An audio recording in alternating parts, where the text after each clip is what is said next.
चाहे कुमारे मर जाना, लेकिन इन 3 लक्षणों वाली स्त्रियों से कभी विवाह मत करना। नमस्कार दोस्तों, स्वागत है आप सभी का पुनः आपके अपने YouTube channel know all about पर। प्रिय दर्शकों, इस वीडियो में आपके लिए लेकर के आए हैं एक ऐसी कहानी जिसमें आपको बताया जाएगा कि अपनी जिंदगी में कुंवारे मर जाना, लेकिन इन 3 लक्षण वाली स्त्रियों से हमेशा बच करके रहना और इनसे कदापि विवाह मत करना। कभी जिंदगी में आप परेशान नहीं रहेंगे। मित्रों, ये कहानी आपको बहुत अच्छी जानकारी और सीख देकर के जाएगी। तो चलिए मित्रों, आपका कीमती समय बर्बाद ना करते हुए अब सीधे कहानी पर ही पहुंचते हैं। प्रिय दोस्तों, एक समय की बात है। किसी जंगल में तोता और मैना का जोड़ा एक वृक्ष के डाल पर बैठा हुआ था। तोता ने मैना से कहा कि हे मैना रानी, आज का समय बहुत ही बदल चुका है। मैना कहने लगी, पिया जी, ऐसा क्या समय बदल चुका है? तब तोता कहता है कि हे मैना रानी, समय इतना बदल गया है कि आजकल की स्त्रियां और आजकल की लड़कियां बहुत ही स्वार्थी बन चुकी हैं, क्योंकि स्त्रियां अपने स्वार्थ के लिए कुछ भी करने के लिए तैयार हो जाती हैं।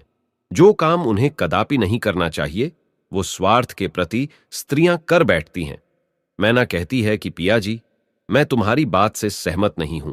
स्त्रियां कैसे स्वार्थी हो सकती हैं? आप हमारी नारी जाति की बुराई कर रहे हैं। तोता कहता है, नहीं मैना, तुम हमारी बात पर विश्वास करो। तब मैना कहती है, नहीं स्वामी, मैं तुम्हारी बात पर विश्वास नहीं कर सकती हूं। तब तोता कहता है, ठीक है मैना, जब तुम्हें विश्वास नहीं है तो आइए हम आपके लिए एक कहानी सुनाते हैं, और इस कहानी को सुनने के साथ साथ तुमको यह विश्वास हो जाएगा कि तुम्हारी नारी जाति कितनी स्वार्थी बन चुकी है और अपने स्वार्थ के लिए कितने गलत गलत काम करने के लिए तैयार हो जाती है। दोस्तों, तभी मैना कहती है, ठीक है स्वामी, पहले आप वह कहानी सुनाइए और सिद्ध करके बताइए कि हमारी नारी जाति स्वार्थी है या नहीं है। दोस्तों, तब वो तोता अपने मैना रानी को वह कहानी सुनाता है। तोता कहता है, हे मैना, एक समय की बात है, किसी नगर में 3 दोस्त रहते थे। एक राजा का लड़का था जो राजकुमार था, एक बनिया का लड़का था और एक साहूकार का लड़का था। 3 दोस्त थे। तीनों में बहुत गहरी दोस्ती थी, क्योंकि वह तीनों साथ साथ पढ़े थे और साथ ही साथ बड़े भी हुए थे। राजा का जो लड़का था, जो राजकुमार था, उसकी शादी भी हो चुकी थी। मित्रों, एक दिन की बात है, तीनों दोस्त राजा के बगीचे में टहल रहे थे। तो राजकुमार, जो राजा का लड़का था, वह अपने दोस्तों से कहता है, भाई, कल चलते हैं और अपनी पत्नी को उसके मायके से बुला करके ले आते हैं, क्योंकि बहुत दिन हो चुके हैं और हमें अपने पत्नी की बहुत याद आ रही है। इसीलिए कल ससुराल में चलते हैं और तुम हमारे साथ चलो और हम अपनी पत्नी को बुला लाए। तब इन दोनों दोस्तों ने कहा, जो साहूकार का लड़का था और बनिया का लड़का था, इन दोनों ने बोला, भाई, तुम तो अपने ससुराल में पहुंच जाओगे और ससुराल में ससुर जी के महल में आराम से सोओगे, लेकिन हम कहां जाएंगे? तब राजकुमार कहता है, मेरे भाई, तुम कोई सराय देख लेना और एक रात की ही तो बात है, रात सराय में काट लेना और सुबह मैं अपनी पत्नी को लेकर के आ जाऊंगा और आराम से घर के लिए निकल चलेंगे। दोस्तों, राजकुमार के बात को सुन करके दोनों दोस्त, साहूकार का लड़का और बनिया का लड़का जो था, वो सहमत हो जाता है। लेकिन बनिया का लड़का जो था, वो बहुत ही चालाक और चतुर था, और जो राजा का लड़का, राजकुमार और साहूकार का बेटा, बिल्कुल भोले और नादान थे। दोस्तों, दोनों दोस्त जब सहमत हो गए तो दूसरा दिन होता है और दोनों दोस्त अपने दोस्त राजकुमार के साथ में वहां से चल देते हैं, और चलते चलते 3 दिन इनके रास्ते में लग गई।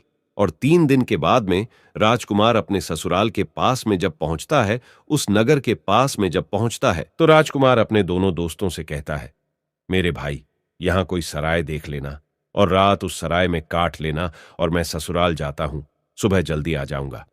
तोता कहता है, हे मैना। राजकुमार इतना कहने के बाद अपने ससुराल के लिए चला जाता है, और इधर साहूकार का लड़का और बनिया का लड़का सराय की तलाश में निकल जाते हैं।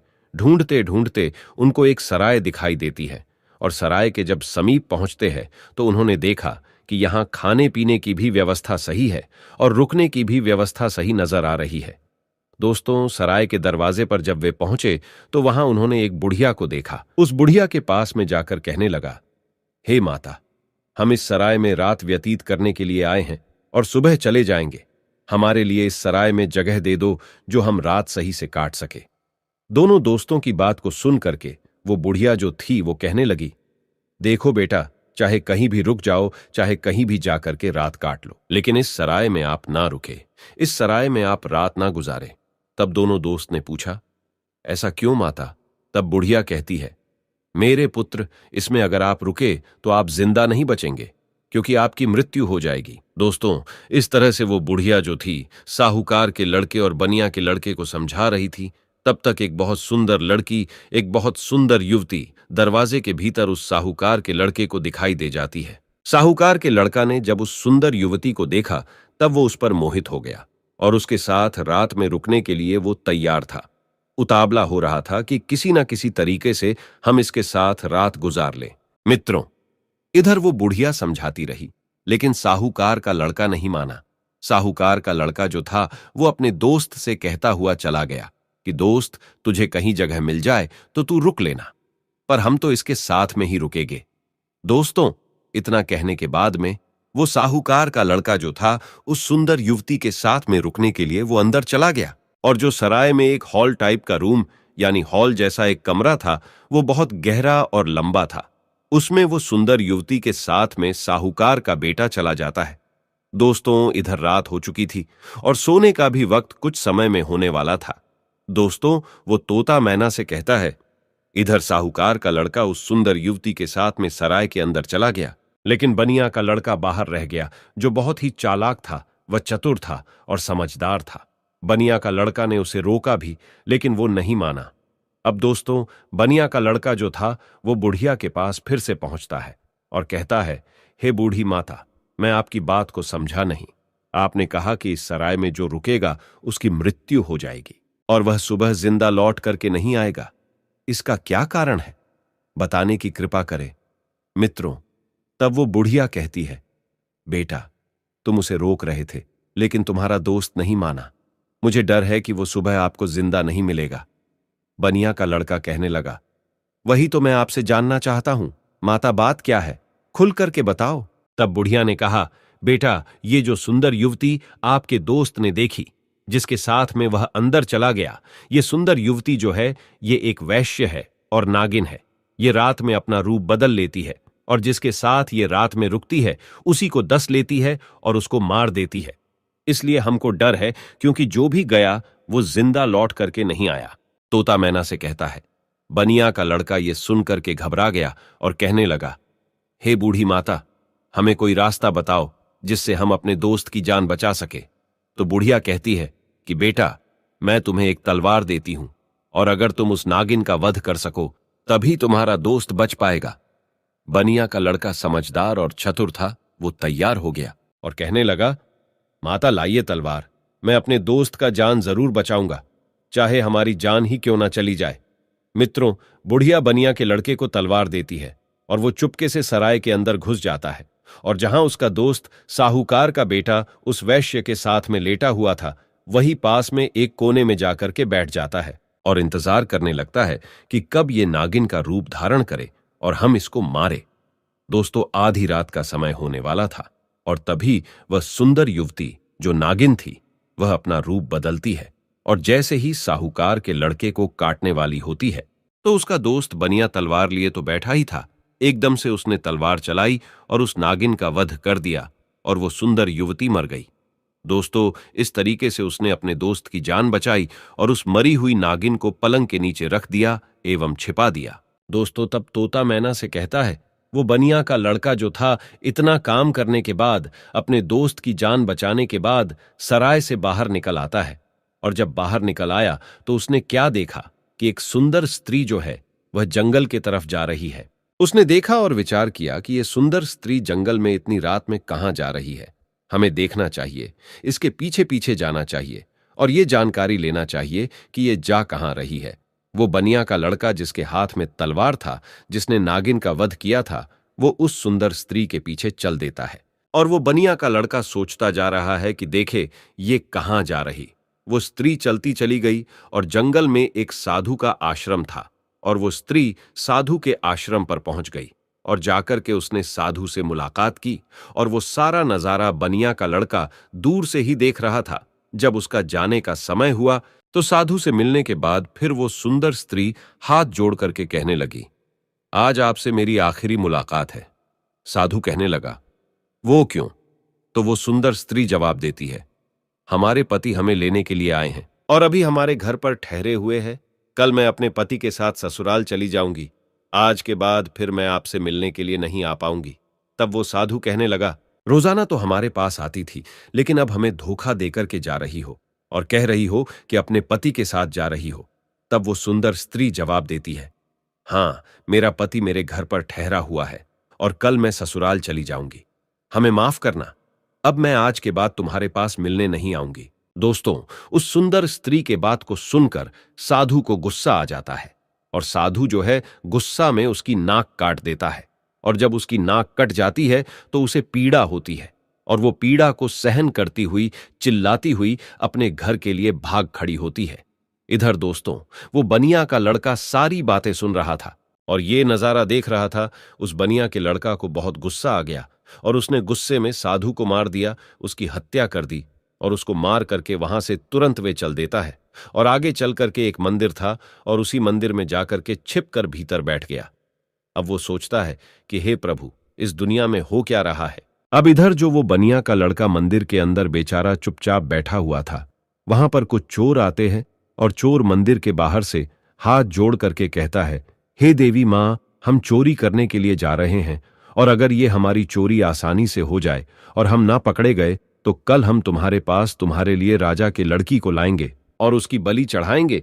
इतना कहने के बाद में वो चोर अपनी चोरी करने के लिए चले जाते हैं और जो अंदर बनिया का लड़का बैठा था, उसने जब चोरों की बात को सुना तो उसके पैरों तले जमीन खिसक गई और वो कहता है, ये क्या है?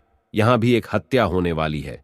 हे प्रभु, ये हो क्या रहा है? दोस्तों, वो बनिया का लड़का विचार करता है, चाहे कुछ भी हो जाए, लेकिन मैं राजा की लड़की की हत्या नहीं होने दूंगा। ये सोच करके वो मंदिर में बैठा रहा। इधर दोस्तों, क्या हुआ कि वो स्त्री जो थी जिसकी नाक साधु ने काटी थी, वो अपने घर पर पहुंची और उसने रोना धोना बंद किया। बाकी पीड़ा तो सता रही थी।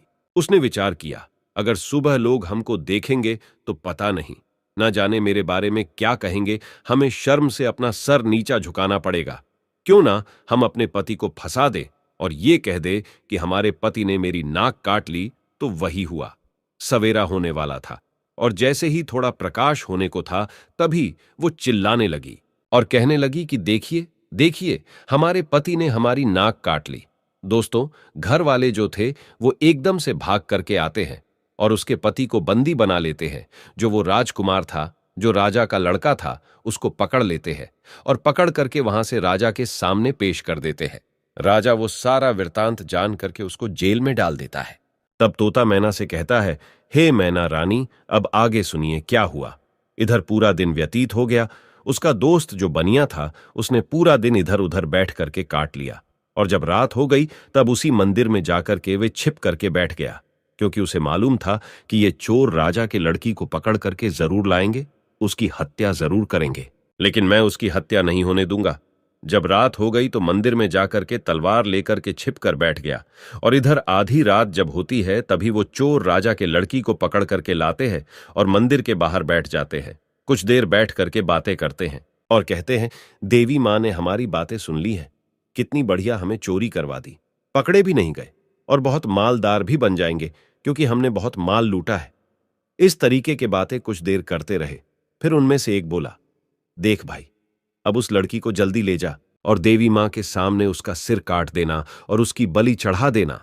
तो दोस्तों, उन चोरों में से एक चोर जो था वो राजा के लड़की को पकड़ करके अंदर मंदिर में प्रवेश करता है और देवी मां की जहां पर मूर्ति थी वहां पर ले जाता है और उस लड़की का सिर काटने के लिए जैसे ही वो चोर जाता है तो बनिया का लड़का तो वहां तैयार ही बैठा हुआ था और वो चोर राजा के लड़की का सिर नहीं काट पाया, उसकी बलि नहीं चढ़ा पाया, क्योंकि उससे पहले ही बनिया के लड़का ने उस चोर को मार दिया और चोर को मार करके उसकी लाश को एक बगल में रख दिया। इधर दोस्तों, उन चोरों में से एक चोर कहता है, देख भाई, वो हमारा एक साथी गया है, वो लौट करके नहीं आया है। अरे तू जा और देख करके आ कि उसने बलि चढ़ा पाई या नहीं चढ़ा पाई। दोस्तों, ऐसे ही दूसरा चोर जो है जैसे ही मंदिर में प्रवेश करता है तो वो बनिया का लड़का तैयार बैठा हुआ था, उसने उसको भी मार दिया। कहने का मतलब यह है कि इसी तरीके से उस बनिया के लड़के ने जितने भी चोर थे सारे चोरों को मार दिया और उस राजा की लड़की की रक्षा की। जब सारे चोरों को मार देता है तब वो लड़की निर्भय हो जाती है और उसके बाद में वो बनिया का लड़का राजा की लड़की से कहता है कि चलो हम तुम्हारे घर तक तुम्हें छोड़ देते हैं। दोस्तों, राजा की लड़की घबराई हुई थी, उस बनिया के लड़के के साथ में चल देती है और इधर राजा की जो लड़की थी वो बनिया के लड़के से प्रेम करने लगी और कहने लगी कि हम तुमसे विवाह करना चाहते हैं। दोस्तों, बातों ही बातों में वो लोग राजा के घर तक पहुंच गया और घर के दरवाजे पर जैसे ही पहुंचा तो बनिया का लड़का ने मना कर दिया, नहीं, मैंने तुम्हारी रक्षा की है, इसका मतलब ये नहीं है कि मैं तुमसे विवाह करूं, मैं ऐसा कदापि नहीं कर सकता। राजा की लड़की को गुस्सा आ गया और कहने लगी, अगर आप हमारे साथ शादी नहीं करेंगे तो मैं आपको जेल में डलवा दूंगी। बनिया का लड़का कहने लगा, जैसी आपकी मर्जी, लेकिन मैं शादी नहीं करूंगा। दोस्तों, तभी राजा की लड़की दरवाजे पर चिल्लाती है और कहती है, बचाओ, ये हमको पकड़ करके ले जाना चाहता था और ये हमारी इज्जत लूटना चाहता था। दोस्तों, राजा की लड़की को चिल्लाते हुए सैनिकों ने देखा तो सैनिकों ने भाग करके उस बनिया के लड़के को पकड़ लिया और राजा के सामने पेश कर दिया और कहा कि राजा साहब, ये तुम्हारी लड़की की इज्जत लूटना चाहता था, ये आपकी लड़की को पकड़ करके ले जाना चाहता था। वो तो आपकी लड़की चिल्लाने लगी, इसलिए मैंने बचा लिया। अगर वो नहीं चिल्ला पाती तो ये आपके लड़की के इज्जत के साथ खिलवाड़ कर देता। दोस्तों, ये सुनने के बाद राजा को क्रोध आ गया और उसने पकड़ करके उस बनिया के लड़के को जेल में डाल दिया, जहां उसके दोनों दोस्त भी मौजूद थे। जो साहूकार का लड़का था और राजा का लड़का था, वो दोस्त भी उसे मिल गए। साहूकार के लड़का को सराय वालों ने पकड़वा दिया क्योंकि इसने एक वैश्य व सुंदर युवती का वध किया, इसलिए वो भी वहां जेल में मौजूद था। अब तीनों दोस्त जेल में जाकर के मिल जाते हैं और एक दूसरे के साथ में वहां बैठ जाते हैं। इधर दोस्तों, अगला दिन हुआ और वो राजा दरबार में तीनों को बुलाता है, जिन तीनों को राजा ने पकड़ करके जेल में बंद किया था, और उन्हें सजा सुनाने के लिए तैयार हो जाता है। दरबार लगा हुआ था और राजा ने जो साहूकार का लड़का था जिसने वैश्य का वध किया था, उसे अपने पास में बुलाया और उससे कहा कि क्यों रे, तेरा क्या नाम है, कहां का रहने वाला है। तब वो लड़का कहने लगा कि मैं साहूकार का बेटा हूं। राजा कहने लगा, ये बता, तूने वैश्य का वध क्यों किया, उसे क्यों मारा। अब दोस्तों, उस साहूकार के लड़का को कुछ मालूम ही नहीं था जो वो राजा को बता सकता। उसे नहीं मालूम था कि वैश्य का वध किसने किया। वैश्य का वध साहूकार के लड़का ने किया नहीं था। जो उसे मालूम होता, राजा ने फिर पूछा, चुपचाप क्यों खड़ा है, बता कि तूने उस वैश्य का वध क्यों किया। दोस्तों, तब वो साहूकार का लड़का तो नहीं बोल पाया, लेकिन जो बनिया का लड़का था वो कहने लगा, महाराज, क्षमा चाहता हूं जो बीच में हमको बोलना पड़ रहा है। इसे कुछ मालूम नहीं है, इसने वैश्य का वध नहीं किया, क्योंकि वैश्य का वध मैंने किया है। राजा कहने लगा, तो बता, तूने क्यों किया, बात क्या है। तब दोस्तों, वो बनिया का लड़का कहता है, हे महाराज, हम अपने दोस्त के साथ में, इसी साहूकार के लड़का के साथ में सराय में रुकने के लिए एक रात गुजारने के लिए गए थे और एक बूढ़ी मां ने मना किया था, इसके अंदर नहीं रुको, क्योंकि जो रुकेगा वो सुबह जिंदा नहीं बचेगा। लेकिन ये हमारा दोस्त नहीं माना और उसने सुंदर वैश्य को देख करके रात गुजारने के लिए अंदर सराय में चला गया। मुझे उस बुढ़िया के द्वारा मालूम हुआ कि ये नागिन है और ये नागिन का रूप में आकर के इसको डस लेती, इसलिए तब मैं तलवार को लेकर के अपने इस दोस्त की जिंदगी बचाने के लिए जहां ये पलंग पर वैश्य के साथ सोया हुआ था, वही एक कोने में जाकर के बैठ गया। और जैसे ही उस वैश्य ने रूप बदला और नागिन बन करके हमारे दोस्त को डसने के लिए तैयार हुई, मैंने तुरंत उसको मार दिया। अगर आपको विश्वास नहीं है तो जहां पलंग पड़ा हुआ है उसके नीचे हमने मरी हुई नागिन रख दी है, आप देख लीजिए। दोस्तों, तब राजा ने सैनिकों को भेजा और वहां सैनिकों ने जाकर के वही मरी हुई नागिन पाया और आकर के सारी बात राजा को बताया कि सत्य बात है। तो दोस्तों, राजा प्रसन्न हो गया और कहने लगा, ठीक है, तूने दोस्ती का फर्ज निभाया है, जो अपनी दोस्त की जिंदगी बचाई है। दोस्तों, राजा साहूकार के लड़का को छोड़ देता है। उसके बाद में राजा जो था वो राजकुमार, यानी कि जो राजा का लड़का राजकुमार जो था, उसको बुलाता है और उससे पूछता है कि तू बता कि तूने अपनी पत्नी की नाक क्यों काटा। अब दोस्तों, उसको भी नहीं मालूम था नाक किसने काटी है, वो भी चुपचाप खड़ा था। राजा ने फिर दोबारा पूछा कि बोल क्यों नहीं रहा है कि तूने अपनी पत्नी की नाक क्यों काटा। तब दोस्तों वो बनिया का लड़का फिर से हाथ जोड़ करके कहने लगा कि महाराज क्षमा करे, इसको भी नहीं मालूम इसने अपनी पत्नी की नाक नहीं काटी है। नाक किसने काटी है वो सारा वृत्तांत मैं आपको सुनाता हूं। तब उस बनिया के लड़के ने राजा को बताया कि ये लड़की साधु से प्रेम करती है। रात में साधु से मिलने के लिए गई, मैं इसके पीछे पीछे गया। इसने कहा कि मैं कल से तुमसे मिलने नहीं आ सकती, मेरा पति मुझे लेने के लिए आया है। ये सुनकर के उस साधु ने इसकी नाक काट ली और इसने आकर के अपने पति को फंसा दिया। इसने गलत किया। राजा कहने लगा, मैं तेरी बात पर विश्वास कैसे करूं? तब उस बनिया के लड़के ने कहा, महाराज सैनिकों को भेजिए जहां उस साधु का आश्रम है, देख लीजिए कि मैंने साधु का वध कर दिया है। दोस्तों सैनिक जाते हैं, आश्रम पर उस मरे हुए साधु को देखते हैं तो आकर के राजा को बताते हैं कि महाराज बात सत्य है। दोस्तों तब वो राजा उस राजकुमार को भी छोड़ देता है, वो भी बच जाता है। दोस्तों फिर तोता कहता है कि हे मैना, अब आई बारी उसी बनिया के लड़का की जिसने राजा के सामने अपने दोस्तों की जिंदगी बचाई। राजा उस बनिया के लड़का से बोलता है कि तूने तो अपने दोस्त को बचा लिया, लेकिन अब तू बता कि तू हमारी लड़की को पकड़ करके क्यों ले जाना चाहता था, इसके साथ में दुर्व्यवहार करना क्यों चाहता था, इसकी इज्जत से खिलवाड़ करना क्यों चाहता था। अब तू नहीं बचेगा। दोस्तों तब वो बनिया का लड़का कहता है कि महाराज क्षमा करे, ये आपकी लड़की जो है ना, इसने हमें गलत फंसाया है। आपकी लड़की की बलि चढ़ाने के लिए कुछ चोर इसको पकड़ करके ले गए थे। मैं उसी मंदिर में था, मेरे हाथ में तलवार थी क्योंकि मैं साधु को मार करके आया, और आपकी लड़की को मारने के लिए जैसे ही एक चोर अंदर मंदिर में आता है मैंने उसको मार दिया, दूसरा आता है उसको भी मार दिया। इसी तरीके से जितने भी चोर थे मैंने सबको मार दिया और सभी मंदिर में ही पड़े हुए हैं। अगर विश्वास नहीं है तो सैनिकों को भेज करके देख लीजिए। दोस्तों वही हुआ, सैनिक जाते हैं मंदिर के पास में, मंदिर में जाकर के देखते हैं तो उन चोरों की लाशें पड़ी हुई थी। तो सैनिकों ने आकर के सारी बात राजा से कही कि महाराज बात सत्य है, आपकी लड़की की रक्षा इसने की है, इसने इज्जत से खिलवाड़ नहीं किया और ना ही इज्जत लूटने की कोशिश की है। वो बनिया का लड़का कहता है, हां राजा साहब, मैं आपकी लड़की को पकड़ करके क्यों ले जाऊंगा।